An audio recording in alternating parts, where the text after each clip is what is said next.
Well, Alicia, it's been nearly a year since you've taken over the AFLW Captaincy with the Giants. How have you found the experience so far? It has been very much a learning experience, an experience I've very much enjoyed, and I'm really thankful to have amazing support around me with the leadership group and the rest of our AFLW squad.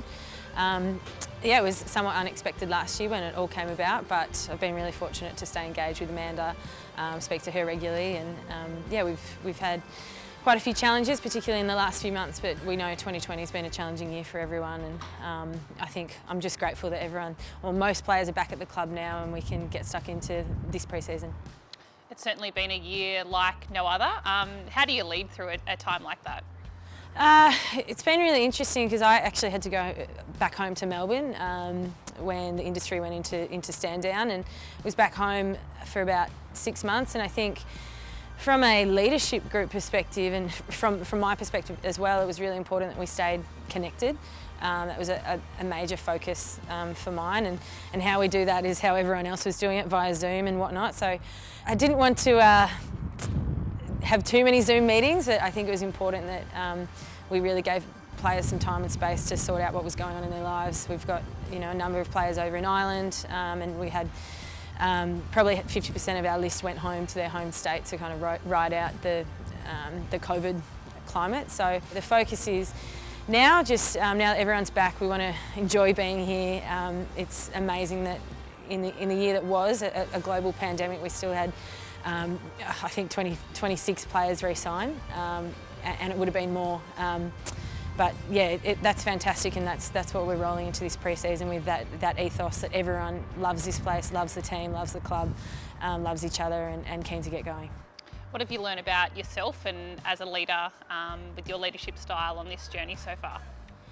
I think I've been really lucky to work with a number of different captains and in both the AFLW program and also in the men's program as well, and work under a number of different coaches.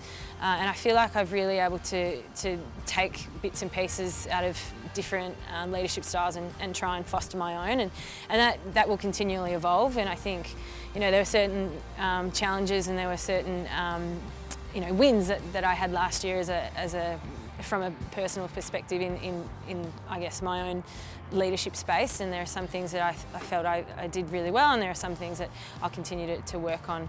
But yeah, I'm very thankful that I have the leadership group around me that I do have, and I think we've set some really strong foundations last year in the culture piece and with our values, so we'll look to roll them over again into this season, and hopefully my job becomes easier, and and we as a team continue to flourish and get some results out on the ground.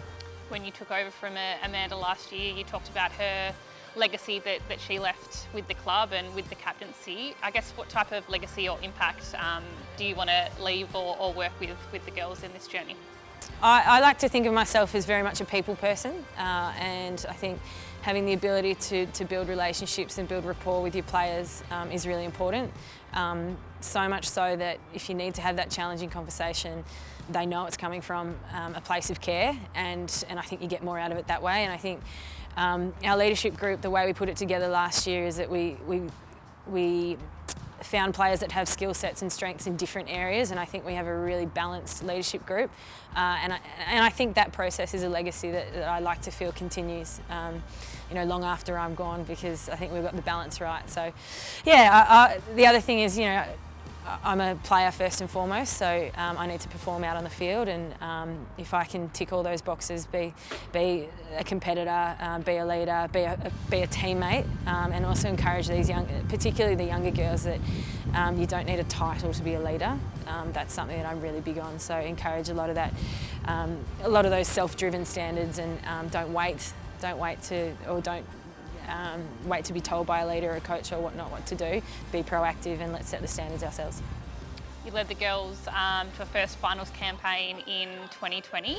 How did the group enjoy that? And I guess it makes everyone hungry for more this coming season. Yeah, I think, it was the season that was, and it feels so long ago, but also at the same time, I've heard a few girls mention it feels like, only a few weeks ago that the season kind of wrapped up. I think being back here after such a long period away, you're quickly thrown back into the craziness of what the last few weeks were for us. And we did play finals, and we overcome some, I guess, some not significant challenges, but we put a lot of work in last year in the culture space, in the on-field connection space, and I think we saw rewards there. And we're certainly maturing as a group, and I think we'll take it to the next level this year, and that means we go further. So won't be happy with just making finals. We want to push all the way, and the way in which we lost that game, that final last year, is something that I know has been burning inside a lot of us. So yeah, we look to go further, and